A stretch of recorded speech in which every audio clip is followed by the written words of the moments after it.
अस्सलाम स्टूडेंट्स, कैसे हैं आप? I hope you are well. बिस्मिल्लाहिर्रहमानिर्रहीम। आज के लेक्चर का बाकायदा आगाज करते हैं। पिछले लेक्चर में हमने कर रहे थे पीपीई की का हमने नोट बनाना सीखा था। ठीक है, क्योंकि हमने क्या कहा था 20 नंबर का सवाल आपके नोट में से ही आना है। तो आपने नोट बनाना है, ठीक है, किसी एक साल का नोट। लेकिन उसके लिए बेसिक ये हमारी अंडरस्टैंडिंग जरूरी है कि नोट में आता क्या क्या है और क्या क्या चीजें आनी है। इसके बारे में मैंने आपको बेसिक गाइडलाइन ये दी थी कि नोट बनाना कोई मुश्किल नहीं है। दो अकाउंट्स बनते हैं नोट में, यानी कि कॉस्ट का अकाउंट, या जिसे हम ग्रॉस कैरिंग अमाउंट कहते हैं। दूसरा एक्यूमुलेटिव डेप्रिसिएशन का। ठीक है, दो अकाउंट्स होते हैं, उनको लेजर फॉर्म में लिख दो। इसको क्या कहते हैं कि ये notes to the financial statements है। ठीक है। इसके अलावा छोटी मोटी दो तीन चार चीजें हैं, वो आज इंशाल्लाह हम एक लॉन्ग क्वेश्चन भी करेंगे अगर टाइम मिला। वरना तो ये कि घंटे की हमारी क्लास है, तो बेसिक कोई दो तीन कॉन्सेप्ट करा दे, तो फिर एक लॉन्ग क्वेश्चन करेंगे कि यार बनाना है कैसे। तो बेसिक हमें अंडरस्टैंडिंग आ जाए, उसके अलावा सवाल में जो मर्जी कॉम्प्लेक्सिटी आ जाए, सॉल्व करके उसको लिखना ही है। तो मैं आपको स्क्रीन शेयर करता हूँ, जो हमारा फॉर्मेट एग्री था ना, कि किस फॉर्मेट पर बनानी है। मैंने क्या कहा आपको, कहा था सिर्फ एक बात की थी, मैंने कहा दो अकाउंट्स होते हैं, कॉस्ट और एक्यूमुलेटेड डेप्रिसिएशन। इसको स्टेटमेंट फॉर्म में लिख देना नोट कहलाता है। तो आप उसमें आज एक फाइनल फॉर्मेट डिसाइड करके याद कर लेते हैं कि यार ये फॉर्मेट पे चीजें आएंगी। तो चलिए मैं आपको स्क्रीन शेयर करता हूँ। लास्ट दफा हमने क्या एग्री किया था। ठीक है, कल के लेक्चर में हमने ये एग्री किया था कि एक तो ये कि स्क्रीन आपको विजिबल होगी कि अकाउंट या लेजर को स्टेटमेंट की फॉर्म में लिख देना नोट है। ठीक है, स्टेटमेंट की फॉर्म में लिख देना कैसे। हमने कहा था, ये देखें, ये हमने बना के प्रैक्टिस भी की थी। एसिड है, ये इसका ओपनिंग है। ठीक है, ये इसका ओपनिंग है, ये एडिशन, CWIP पे से जो ट्रांसफर, ये वो सारा कुछ ना, इसको हमने क्या स्टेटमेंट फॉर्म में लिखा, यानी कि ये ओपनिंग, फिर एडिशन, फिर जो भी है। ठीक है, आज इसका हम फाइनल फॉर्मेट डिसाइड कर लेते हैं। Revaluation, deletion, closing. ठीक है, यानी कि है वही अकाउंट ही है, उसको सिर्फ स्टेटमेंट फॉर्म में लिख दिया, नोट बन गया। और हर क्लास का अलग अलग, यानी बिल्डिंग का अलग बनाना है कॉलम, लैंड का। ठीक है, कॉलम, ये कॉलम्स होते हैं ऊपर, आपको याद है ना, वर्टिकल कॉलम्स। जितने भी एसिड होंगे इन सब का कॉलम होगा, फर्नीचर का कॉलम। ठीक है, तो बिल्डिंग का अलग से कॉलम, लैंड का अलग से, व्हीकल, फर्नीचर, कंप्यूटर, जितने भी हुए तो सारे कॉलम बनेंगे। और बाकी ये रोज तो आपने कंफर्म याद कर लिए हैं। तो अब मैं आपको पॉज करके एक अच्छा सा फॉर्मेट लिख देता हूँ, जिसके मुताबिक हम पूरे सवाल सॉल्व करेंगे। ठीक है, तो आइए हम इसका फॉर्मेट, ऐसा ठीक ठीक फॉर्मेट जान लेते हैं, ताकि बेसिक फॉर्मेट आ जाए। बाकी अकाउंटिंग तो हम ऑलमोस्ट सीख ही चुके हैं, सिर्फ अब उसको कुछ मजीद सारी बातें चीजें सीखनी है और प्रेजेंट करते जाना है। Very important 20 marks question. ठीक है जी, ये नोट की शक्ल होती है, इस तरह का नोट होता है फाइनेंशियल स्टेटमेंट में। ठीक है, सबसे पहले कंपनी का नाम, क्योंकि हमने क्या कहा था 5 स्टेटमेंट बनती हैं। Statement comprehensive income, profit and loss, changes in equity, cash flow, और पांचवा notes to the financial statement. ठीक है, तो इसलिए सबसे पहले ऊपर क्या आता है, कंपनी का नेम, फिर notes to the financial statements for the year ended. ठीक है, ये भी फॉर द ईयर होती है, एज एट नहीं होती। बैलेंस शीट तो एज एट होती है ना, ये फॉर द ईयर एंडेड 31 दिसंबर। फिर नोट का जो भी नाम है, नोट नंबर 4 है, 5 है, 6 है, ABC, जो भी नाम है लिखेंगे। ठीक है, फाइनेंशियल स्टेटमेंट के फेस पे एक फिगर आ रही होगी, property plant and equipment, let's suppose 100 million. उसका आप ब्रेकअप कहाँ पे देखना है, नोट 4 पे आ जाओ। तो नोट 4 पे जो आएगा बंदा, उसको इस तरह की शक्ल का एक नोट मिलेगा। इसमें सबसे पहले ऊपर आती है ग्रॉस कैरिंग अमाउंट। ठीक है, यहाँ पे वैसे इसको कॉस्ट भी लिखते हैं। कॉस्ट और ग्रॉस कैरिंग अमाउंट में क्या फर्क है, वो कंपनीज जो कि रीवैल्यूएशन मॉडल यूज नहीं करती, उनकी तो कॉस्ट आएगी ना। और जो रीवैल्यूएशन मॉडल यूज करती हैं, वो उनकी ग्रॉस कैरिंग अमाउंट आएगी। ठीक है, उसको हम ग्रॉस कैरिंग अमाउंट कहते हैं। ठीक है, अगर आपकी कंपनी, ठीक है, वैसे आपके लेवल पे जो सवाल आएगा उसमें रिवैल्यूएशन लाजमी पूछेगा। अगर तो रिवैल्यूएशन नहीं होती किसी कंपनी की, रियल लाइफ में ऐसा ही है। ठीक है, जिनकी नहीं होती वो कॉस्ट लिखती हैं, जिनकी होती है वो ग्रॉस कैरिंग अमाउंट लिखती हैं, क्योंकि इसमें रिवैल्यूएशन का एलिमेंट तो इनकॉर्पोरेटेड है ना। अगर मैं कॉस्ट लिखूंगा और नीचे रिवैल्यूएशन में लिखूंगा तो मसला हो जाएगा। ठीक है, तो कहने का मतलब ये है कि जो कंपनीज रिवैल्यूएशन यूज करती हैं, वो हमेशा यहाँ पे GCA, ग्रॉस कैरिंग अमाउंट लिखती हैं। ठीक है, इसमें होता है क्या है हमेशा, ओपनिंग बैलेंस। ठीक है, ये कुछ गिने चुने एलिमेंट्स हैं, ये याद कर लें बस। ओपनिंग बैलेंस, फिर ट्रांसफर, ये कौन सा ट्रांसफर है, या रिवैल्यूएशन के दिन ही हम ट्रांसफर की एंट्री करते। Accumulated depreciation debit to cost या एसिड क्रेडिट। ठीक है, accumulated depreciation debit asset credit, तो ये वो वाला ट्रांसफर है। ये चला दे। उसके बाद रीवैल्यूएशन आती है कि जो भी रीवैल्यूएशन हुई, फिर चौथे नंबर पे एडिशन, पांचवें पे डिस्पोजल और फिर क्लोजिंग बैलेंस आता है। ठीक है जी। ग्रॉस कैरिंग अमाउंट का ओपनिंग बैलेंस प्लस ट्रांसफर, ये कौन सा ट्रांसफर है जो हम रिवैल्यूएशन के वक्त पहली एंट्री नहीं पास करते थे, कॉस्ट या एसिड क्रेडिट और एक्यूमुलेटेड डेप्रिसिएशन डेबिट। ठीक है, तो ये ट्रांसफर यहाँ पे यूजुअली नेगेटिव ही शो होता है। कैसे शो होगा? फिर एक्यूमुलेट, ठीक है, ग्रॉस कैरिंग अमाउंट अलग से आती है ये। दूसरी क्या चीज आती है नीचे? एक्यूमुलेटेड डेप्रिसिएशन, आज तक की जमा शुदा, उसका भी क्या? ओपनिंग बैलेंस और फिर ट्रांसफर। ये कौन सा ट्रांसफर है? ये वही ट्रांसफर है जो जब रिवैल्यूएशन करते हैं ना, तो नेट रिप्लेसमेंट करते हैं, accumulated depreciation debit, asset credit. उसके बाद डेप्रिसिएशन, ये कौन सी है? For the year. ठीक है, ये फॉर द ईयर है। फिर डिस्पोजल्स पे डेप्रिसिएशन। ठीक है, फॉर द ईयर में तो सारी आ जाती है ना। ठीक है, डेप्रिसिएशन फॉर द ईयर जो हमने निकाला था ना लॉन्ग क्वेश्चन में, क्या क्या निकाला था? हमने कहा था जो एसिड नए आए वो उनकी लो, जो साल के दौरान कुछ अर्सा चले और डिस्पोज हो गए उनकी लो, और उनकी लो डेप्रिसिएशन जो पूरा साल चले, तो उसमें सारा आ जाएगा। तो जो ऐसे डिस्पोज हो जाता है उसकी आज तक की जमा शुदा भी डेप्रिसिएशन हम इस एक्यूमुलेटेड डेप्रिसिएशन से माइनस करते थे। ठीक है, तो वो डिस्पोजल यहाँ पे आ जाएगा। तो ये भी हम करेंगे, सिर्फ आपने फॉर्मेट अभी याद रखना है बिल्कुल हूबहू। और फिर नीचे क्या आ जाएगा? एक्यूमुलेटेड डेप्रिसिएशन का क्लोजिंग बैलेंस। फिर एक लाइन आती है net book value. Net book value क्या है जी? ए माइनस बी, यानी कि नेट बुक वैल्यू कैसे निकलेगी कि एसिड की क्रॉस कैरिंग अमाउंट का क्लोजिंग, लेट्स सपोज यहाँ पे 100 है, और नेट बुक और एक्यूमुलेटेड डेप्रिसिएशन का क्लोजिंग लेट्स सपोज 50 है, तो नेट बुक वैल्यू कितनी होगी? 100 cost minus accumulated depreciation which is 50, तो ये इसकी नेट बुक वैल्यू है। ठीक है, एसिड का जो क्लोजिंग बैलेंस है ये वाला, ठीक है, माइनस एक्यूमुलेटेड डेप्रिसिएशन का क्लोजिंग है, तो ये यहाँ पे क्या आ जाएगा? ग्रॉस नेट बुक वैल्यू या रिटर्न डाउन वैल्यू भी कहते हैं। इसके अलावा भी नोट्स में बहुत सी चीजें होती हैं। ठीक है, डेप्रिसिएशन मेथड, ठीक है, डेप्रिसिएशन रेट्स कि कौन सा रेट यूज हुआ है, 10%, 20% एक्सेट्रा, ये हर बाकी चीजें बाद में करेंगे। ठीक है, ये एक्सप्लेनेटरी नोट्स होते हैं। क्या इंफॉर्मेशन होती है खाली, क्या ये कंपनी ये वाला मेथड यूज कर रही है, ठीक है, let's suppose straight line use कर रही है, रिटर्न डाउन यूज कर रही है, क्या कर रही है, और रेट्स कौन से हैं उसके डेप्रिसिएशन के, तो ये वाला हम बाद में करेंगे। फिलहाल हम यहाँ तक करते हैं, इसके बाद छोटी मोटी कुछ चीजें हैं वो लॉन्ग क्वेश्चन के साथ ही करा दूंगा, तो कवर हो जाएंगी। तो I hope the format for the note of the PPS के लिए, ठीक है, और बाकी हर क्लास का अलग से। लेट्स सपोज यहाँ पे लैंड एंड बिल्डिंग है, बात का लैंड एंड बिल्डिंग इकट्ठा ही होता है ना, क्योंकि जमीन के ऊपर ही बिल्डिंग बनी होती है। लैंड एंड बिल्डिंग का अलग से कॉलम आएगा यहाँ पे, फिर कंप्यूटर्स का अलग से आएगा, फिर व्हीकल्स का अलग से।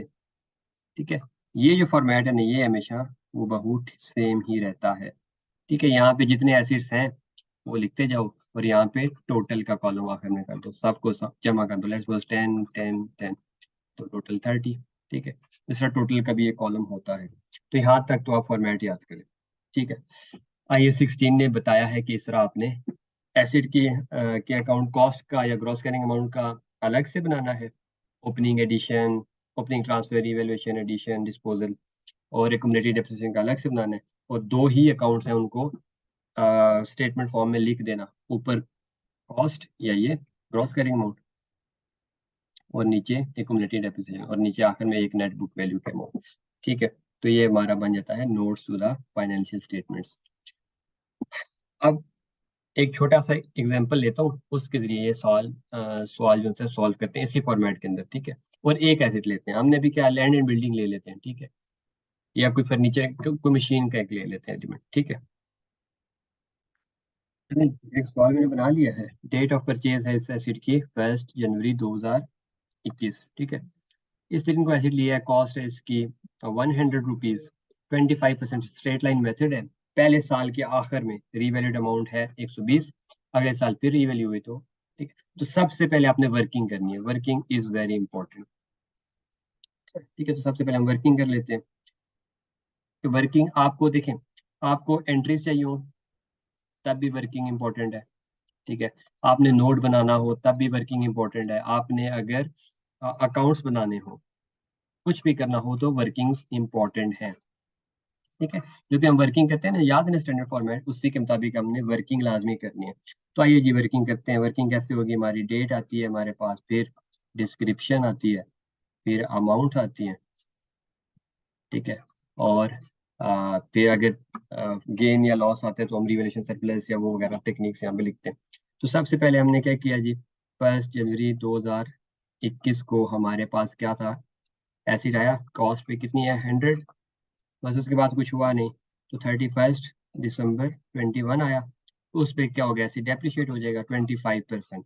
तो 100 का 25% लेंगे तो 25 डेप्रिशिएट हो जाएगा ऐसे। तो उसके बाद कितने रह जाएगा 75 का। ठीक है, अब 75 का ये क्या है, उसकी रीवैल्यूड अमाउंट, और सॉरी रीवैल्यूड नहीं, कैरिंग अमाउंट है।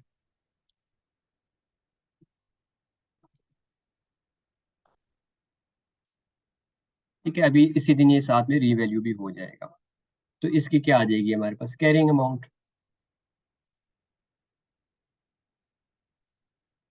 इतनी अमाउंट का हम कैरी कर रहे थे इसको 31 दिसंबर 2021 पे, साल के आखिरी दिन।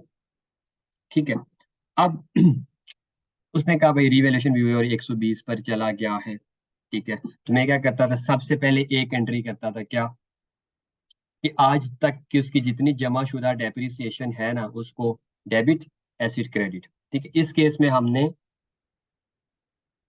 ये एंट्री, वो अकाउंट जब बनाते थे तो तभी एंट्री करते थे। फॉर द टाइम बीइंग मैं अकाउंट नहीं बना रहा, लेकिन मुझे एंट्री तो याद है। ठीक है जी, तो हमने कहा अच्छा सबसे पहले तो एंट्री करेंगे, क्योंकि इसने यहाँ पे एंट्री मांगी नहीं है, नोट्स मांगे हैं, तो मैं आपको सिखाऊंगा नोट्स में करना क्या। ओके, फिर हमने क्या किया, एक लाइन खाली छोड़ते हैं, उसके बाद क्या करते हैं, रीवैल्यूड अमाउंट लिखते हैं। तो लिख देते हैं इसको, क्या कहते हैं, रीवैल्यूड अमाउंट।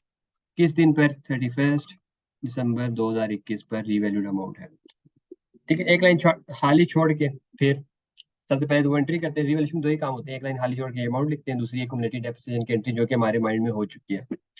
सो अब यहाँ से यहाँ पर जाना है, तो जो भी गेन है या लॉस है, तो 75 से 120 पे गया, यानी कि 45 का गेन आ गया। तो इस गेन को क्या कहते थे, पहले ही दिन जब गेन आता था तो देखते थे कोई पुराना लॉस तो नहीं है, लॉस होता तो वर्किंग हिस्टोरिकल कैरिंग अमाउंट वाली बतानी पड़ती। तो या पहले दिन ही गेन है तो किसी वर्किंग की जरूरत नहीं है, सारा का सारा गेन रीवैल्यूएशन सरप्लस, ठीक है, ओसीआई में रिकॉर्ड कर दो। ठीक है, तो ये मेरा एंट्री हो जाएगा, साथ में रीवैल्यूएशन सरप्लस का कॉलम खुल जाएगा 45। ये 45 का पड़ा है, एक साल कंप्लीट हुआ, अगला साल करते हैं। फिर हमने क्या कहा था, अगले साल क्या होगा जी, 31 दिसंबर 2022 आ जाएगा। तो ये एसिड क्या होगा, डेप्रिशिएट हुआ होगा। तो रीवैल्यूड अमाउंट को रिमेनिंग लाइफ पे, लाइफ नहीं है तो रेट जो भी है, तो अब इसका क्या है 25%। ठीक है, रीवैल्यूड अमाउंट को रिमेनिंग लाइफ पर डेप्रिशिएट करो। तो लाइफ निकालना कौन सा मुश्किल है, अगर 25% रेट है तो वन, तो हम रेट कैसे निकालते हैं, rate is equal to useful life. तो इसकी लाइफ हम निकाल सकते हैं ना इजीली। ठीक है, अभी लाइफ से ही करते हैं, फिर मैथमेटिकली किसी और सॉल्व में ही प्रूव कर लेंगे। सो ठीक है, तो 25% अगर डेप्रिशिएट हो रहा है स्ट्रेट लाइन, तो यानी कि 4 साल जिंदगी है, तो 3 साल जिंदगी गुजर चुकी है। रीवैल्यूड अमाउंट को रिमेनिंग लाइफ पर डेप्रिशिएट करो। रीवैल्यूड अमाउंट किस दिन की, at the date of revaluation, और रिमेनिंग लाइफ किस दिन की, जिस दिन को रीवैल्यूएशन हुई। तो 31 दिसंबर 2021 को रीवैल्यूएशन हुई, तो पीछे 3 साल बच गए, तो 3 साल पे ये डेप्रिशिएट होगा। जैसे जैसे ऐसे डेप्रिशिएट हुआ, वैसे वैसे ये रिवैल्यूएशन सर्कल भी डेप्रिशिएट करना है। 45/3, 120/3, 40 की डेप्रिसिएशन आई, तो ये ऐसे चला गया 80 पे, और ये भी 15 का डेप्रिशिएट हुआ, तो ये चला गया 30 पे। ठीक है, तो ये इसकी क्या आ गई बुक्स में, कैरिंग अमाउंट। ठीक है, कैरिंग अमाउंट आई कब, 31 दिसंबर पे। ठीक है, वर्किंग में आना सिखा, और वर्किंग से चीजें आप डायरेक्ट पुट करना सीखेंगे हम। ठीक है, 2 सालों का बनाया तो 2 सालों के सीख लेते हैं, उसमें कौन सा मसला है। ओके, फिर हमने क्या, फिर रिवैल्यूएशन होनी है किस अमाउंट, रिवैल्यूएशन डेट तक पहुंच गए हम। अब कहा कि रिवॉल्यूशन हुई है और 40 का एसिड रह गया। ठीक है, तो एक लाइन खाली छोड़ी और एसिड को लिख दिया, ये क्या है उसकी रीवैल्यूड अमाउंट, 31 दिसंबर 2022 को। बस ठीक है, फिर क्या करो, क्या करना है, पहली तो एंट्री याद है, आज तक की जमाशुदा डेप्रिसिएंट डेबिट एसिड क्रेडिट। एक बात, दूसरी बात क्या करेंगे कि एक लाइन खाली छोड़ के लिखा और यहाँ से इसको यहाँ पे ले आया जो भी है, तो इस 80 से 40 गया तो यानी 40 का लॉस, तो इसको क्या कहेंगे हम, लॉस। अब ये लॉस ऑन रिवैल्यूएशन है, तो जब भी लॉस आ जाए तो पहले वो देखता है कि कोई जमाशुदा, कोई रिवैल्यूएशन सरप्लस तो नहीं पड़ा। ठीक है, जब भी लॉस आता है पहले हम क्या देखते हैं, कोई पुराना रिवैल्यूएशन सरप्लस तो नहीं पड़ा, क्योंकि पहले उसने उस रिवैल्यूएशन सरप्लस को खत्म करना है। अगर फिर भी लॉस बच जाता है, ठीक है, फिर भी बच जाता है तो वो पीएनएल में चला जाएगा, ये हम डिटेल में सीख चुके हैं। सो 80 से वो 40 का लॉस है, तो 40 का क्या, 30 की तो पहले ही हमारे पास रिवैल्यूएशन सरप्लस पड़ा है, तो पहले तो इसको खत्म करेगा, ये जीरो हो जाएगा, और साथ में 10 का लॉस रह जाएगा जो किस में जाएगा, पीएनएल में। ठीक है, अब ये हमने वर्किंग कर ली, सबसे पहला काम क्या है, वर्किंग करना। उसके बाद हम बनाएंगे नोट्स। तो नोट्स का फॉर्मेट याद है, बिल्कुल याद है। तो अभी मेरे पास सिर्फ एक ही एसिड है, ठीक है, तो पहले हम बेसिक तो सीखेंगे एक एसिड, बाकी क्या है, जितने एसिड्स होंगे उतनी रोज डालते जाएंगे, यानी बिल्डिंग्स अलग, व्हीकल्स अलग, लैंड अलग, और बाकी चीजें भी अलग।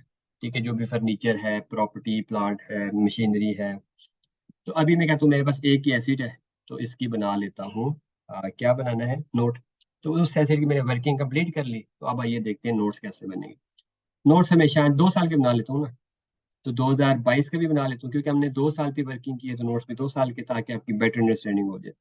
और 2021 में तो सबसे पहले पहले वाला साल बनता है, जाहिर बात है, पहला साल क्लोज होगा तो अगले साल में जाएगा। 2021 बनाएंगे नहीं, 22 बना देंगे तो बना भी सकते हैं, क्योंकि वर्किंग तो हमारे पास है ना, वर्किंग का मेन चीज है, वर्किंग तो है, बना भी सकते हैं, लेकिन फॉर बेटर प्रेजेंटेशन हम पहले 2021 को बनाते हैं। अब इसमें आपने एक बात याद रखनी है, वो बात ये है कि हमारे लिए नोट के अंदर क्या चीज मेन रेलिवेंट है, सिर्फ ये वाला कॉलम। इस कॉलम को देखते हुए हमने सारी की सारी वर्किंग बना देनी है, ये वाला कॉलम है, ठीक है। ये बहुत इंपॉर्टेंट बात है, इसलिए रेड पेन से लिख रहा हूँ, क्या, this column is relevant for note. ये बात आप पूरे सेशन में ठीक है, आपने याद रखनी। बाकी इस कॉलम को भी नोट के लिए जरूरत नहीं पड़ेगी, इसको भी नहीं पड़ेगी, ठीक है।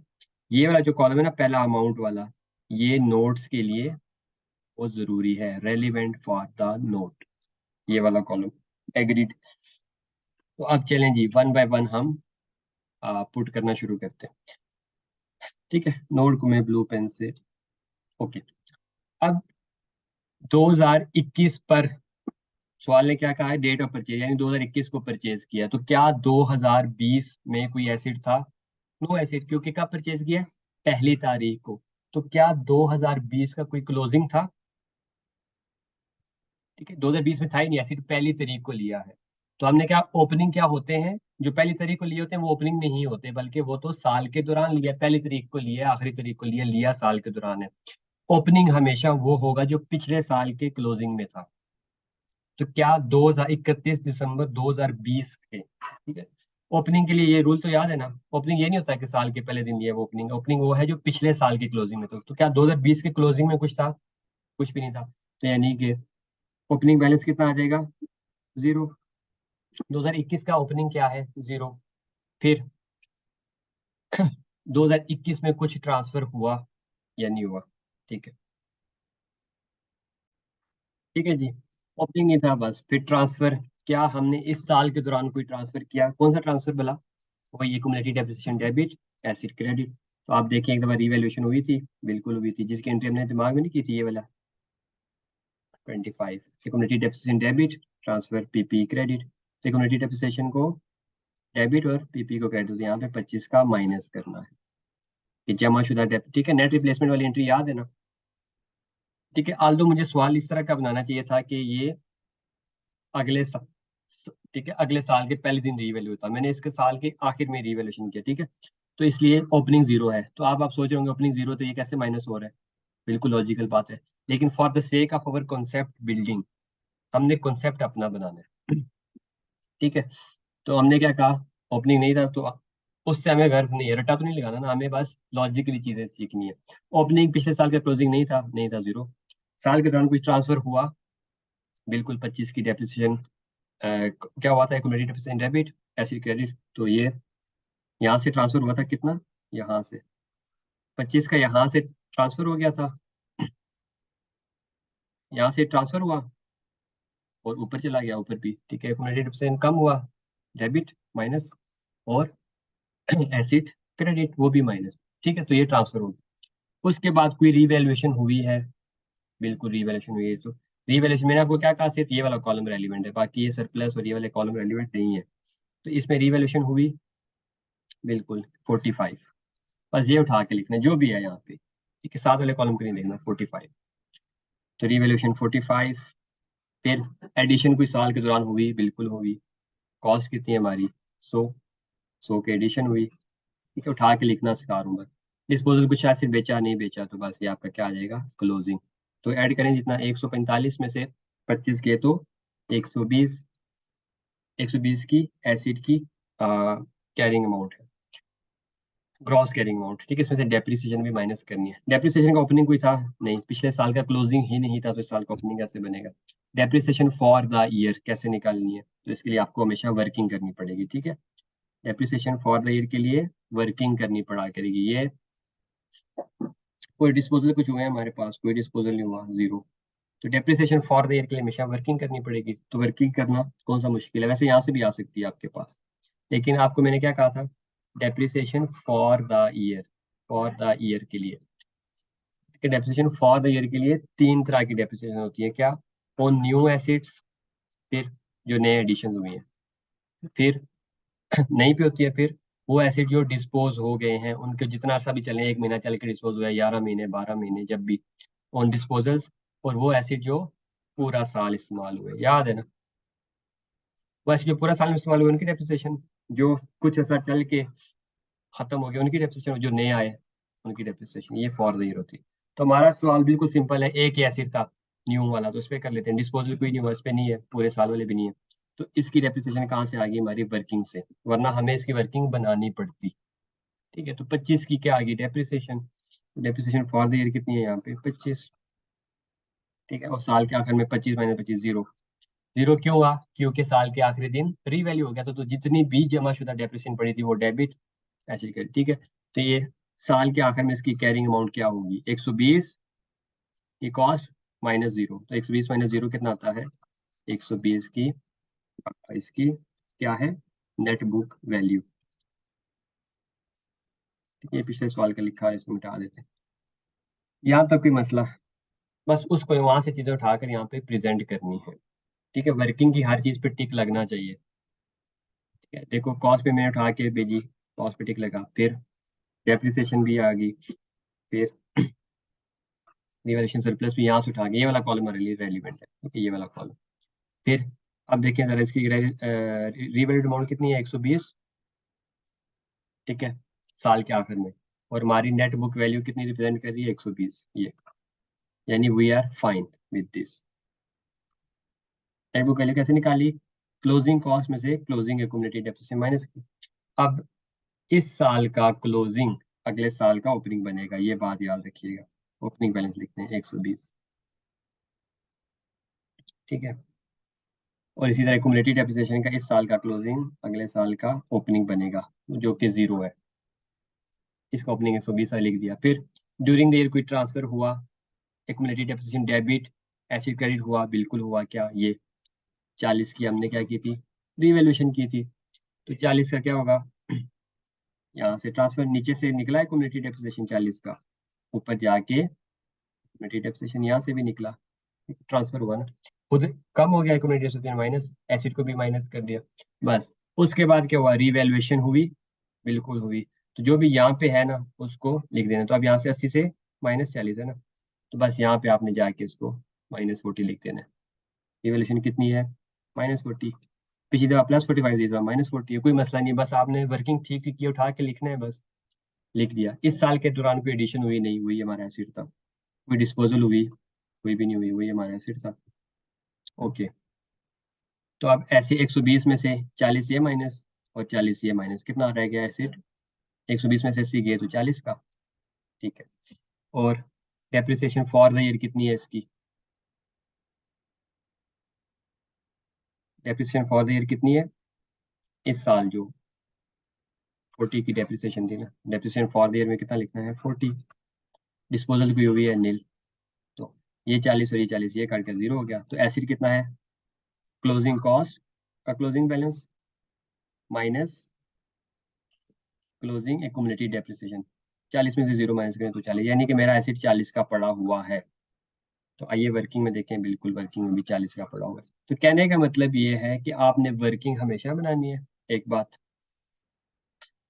ठीक है, वर्किंग हमेशा बनाने के बाद आपने, क्योंकि वर्किंग एंट्रीज के लिए भी जरूरी है, नोट बनाना है उसके लिए भी जरूरी है, अकाउंट्स बनाने उसके लिए भी, तो वर्किंग बना ली और फिगर्स उठा के बस लिख दी। तो और इस साल का क्लोजिंग अगले साल का ओपनिंग बन जाएगा। पहले साल का ओपनिंग क्यों नहीं है, क्योंकि पहली दफा ही अकाउंट्स बन रहे थे और का ऐसे कोई था ही नहीं, पिछले साल का क्लोजिंग ही नहीं था, तो अगले साल का ओपनिंग कहाँ से होने। ठीक है, तो इस फॉर्मेट में बस उठाकर पहले कॉलम वाली चीजें उठाकर लिखनी है और आपका नोट तैयार है।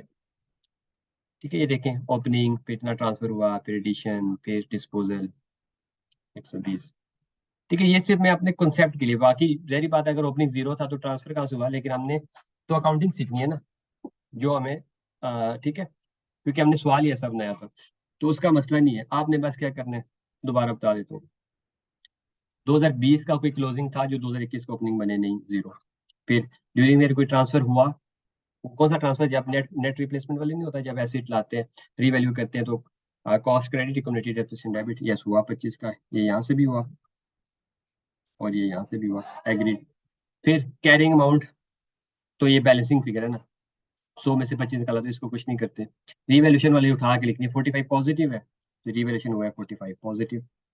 फिर ये भी, ये क्या चीज़ है, ये भी डिफरेंस है ना, 45 75 जमा, तो इसको भी कुछ नहीं करना। ठीक है, कैरिंग अमाउंट का कुछ नहीं करना, रीवैल्यूड अमाउंट तक हम पहुंच चुके हैं, पहला साल यहाँ पे क्लोज हो जाएगा। ठीक है, तो ये 100 कहाँ से आया था, 100 की एडिशन ली थी, जो भी एसेट आपने नया लिया ऐड होगा वो लिख दिया। ठीक है, तो यानी कि ये जो एलिमेंट्स है ना, ठीक है, ये वाले एलिमेंट्स आपने बस पूरे करने हैं, फॉर्मेट याद होना है, और ये 5 एलिमेंट्स आपने पूरे कर देने हैं बस। डिस्पोजल हुआ नहीं है तो बस 120, ये अगले साल का ओपनिंग बन जाएगा। अगले साल में कुछ ट्रांसफर हुआ हुआ बिल्कुल, रीवैल्यूएशन में नुकसान है तो -40 लिखा, बाकी ये और 40। इसी तरह एक्यूमुलेटेड डेप्रिसिएशन का आपको दिखाऊं, ओपनिंग हुई थी नहीं थी 0, साल के दौरान कितनी डेप्रिसिएशन हुई, पहले साल के दौरान 25 की, तो यहाँ पे 25 लिखा। ठीक है, फिर ठीक है, ये फॉर द ईयर की डेप्रिसिएशन है। फिर एक एंट्री हमारे माइंड में क्या, कि जब रीवैल्यूएशन होती है तो एक्यूमुलेटेड डेप्रिसिएशन डेबिट, ऐसी क्रेडिट, तो ये हमने ट्रांसफर भी कर दिया उधर। 25 फॉर द ईयर है, कोई डिस्पोजल हुआ, नो डिस्पोजल, तो कुछ भी नहीं है। ठीक है, और फिर ये क्लोजिंग अगले साल का, इसका क्लोजिंग कितना है 0, अगले साल का ओपनिंग, और इसके बाद ट्रांसफर क्यों हुआ अगले साल की, फिर देख लें कोई ट्रांसफर हुआ, बिल्कुल, क्योंकि रिवैल्यूएशन हुई थी तो जितनी भी डेप्रिसिएशन पड़ी थी 40 की, वो सारी यहाँ से ट्रांसफर होगी, कम्युनिटी डेप्रिसिएशन डेबिट, ऊपर कॉस्ट में क्रेडिट कर दिया उसने। फिर डेप्रिसिएशन फॉर द ईयर कितनी है, ये 40, ये भी साल की तो इतनी है ना, इसकी मैंने कहा वर्किंग करनी पड़ सकती है। अभी हमारा सवाल सिंपल था तो यहाँ से हमने उठा लिया, इसकी हमेशा क्या होगी, working depreciation for the year. फिर डिस्पोजल हुआ कोई नहीं हुआ तो 0, -40 +40, तो ये 0 ही आ जाएगा। क्लोजिंग एसिड मेरा नेट बुक वैल्यू क्या है, क्लोजिंग कॉस्ट या cross carrying amount minus closing cost का, या क्रॉस कैरिंग अमाउंट का closing minus closing accumulated depreciation, minus करके 40 के आ जाएगी, नेट बुक वैल्यू आ जाएगी। तो इस तरह ये हमारा notes of the financial statement बन जाएगा। ठीक है, इसमें कोई इशू बताएं जी, नोट बनाना कौन सा मुश्किल है। सबसे पहले आपने क्या करना है, नोट का फॉर्मेट याद कर लेना है। ठीक है, company x note the financial statement for the year, फिर नोट नंबर जो भी 4 है 5 है number, property plant equipment, gross carrying amount और ये फॉर्मेट लिख देना है। फिर एक्यूमुलेटेड डेप्रिसिएशन और ये फॉर्मेट लिखने, फिर नीचे नेट बुक वैल्यू आ जाएगी। ठीक है, उसके बाद क्या करना है जी, वर्किंग बनानी है और वर्किंग से चीजें उठा उठा के लिख देनी है। तो कल ये आपका होमवर्क है, यही सवाल दोबारा करके आना है, नोट बना के आना है। ठीक है, इसमें हमने कंपैरेटिव बना लिया, वैसे हम सवाल हमारा क्या आया करेगा हमेशा, 1 साल का, 1 ईयर, हमेशा हमने 1 साल का बनाना होगा नोट, और हर क्लास वाइज। तो कल इंशाल्लाह एक डिटेल्ड क्वेश्चन कराऊंगा आपको, उसमें ये सारी टेक्निक्स हम कवर करेंगे। ठीक है, तो कल तक लिए अपना ख्याल रखिए। आज असल में मैं ऑफिस में आया हूँ, तो अभी मैं और भी वो चीज़ें हैं और मुझे अभी कुछ बुला भी रहे हैं कोलीग्स। तो रीवैल्यूएशन इज नाउ, उसका नोट बनाना हमें आ गया है प्रॉपर्टी प्लांट इक्विपमेंट का। ठीक है कि यार ये चीजें, जो चीजें हैं वो डाल दो, जो चीजें नहीं है वो नहीं डालो। ठीक है, आप रीवैल्यूएशन अगर कंपनी ने नहीं की तो उसको डालने की जरूरत नहीं है। डिस्पोज एडिशन नहीं हुआ उसको भी डालने की जरूरत नहीं है। डिस्पोजल भी नहीं हुई तो उसको डालने की जरूरत नहीं है। ट्रांसफर भी नहीं हुआ, नहीं जरूरत। तो कहने का मतलब ये एंड टू एंड फॉर्मेट है। जो चीजें होंगी, जिसकी फिगर बनती है डाल दो, जिसकी फिगर नहीं बनती तो नहीं डालो, बस फॉर्मेट लिख देना आपने। ठीक है, फॉर्मेट पूरा छाप के बस। अब देखें दूसरे साल में कोई एडिशन थी नहीं थी, कोई डिस्पोजल थी नहीं थी, पहले साल में कोई डिस्पोजल थी नहीं थी तो नहीं लिखा। ठीक है, तो ये फॉर्मेट याद रखना है और वर्किंग से फिगर उठानी है। और वर्किंग का कौन सा कॉलम, ये वाला कॉलम रेलिवेंट है, बाकी रिवैल्यूएशन सरप्लस ये कॉलम रेलिवेंट नहीं है। बस यहाँ से जो जो आ रहा है ना, पहले साल क्या था स्पेसिफिक करूंगा, आप बात करूं पहले साल रिवैल्यूएशन सरप्लस का 45 का प्लस था, तो यहाँ पे हमने रिवैल्यूएशन के आगे 45 प्लस लिख दिया। ठीक है, ये देखो रिवैल्यूएशन के आगे 45 का प्लस। अगले साल रिवैल्यूएशन में क्या था, यहाँ पे 40 का माइनस था। बस ये नहीं देखना यहाँ पे क्या हो रहा है, पीएनएल में कितना जा रहा है नहीं जा रहा, वो तो अलग सी चीज है। हम बैलेंस शीट की फिगर बना रहे हैं, तो 40 से एसिड कम हुआ हमारा लॉस। तो हमने क्या किया, अगले साल में जाके रिवैल्यूएशन में 40 का देखें माइनस वो करा दिया।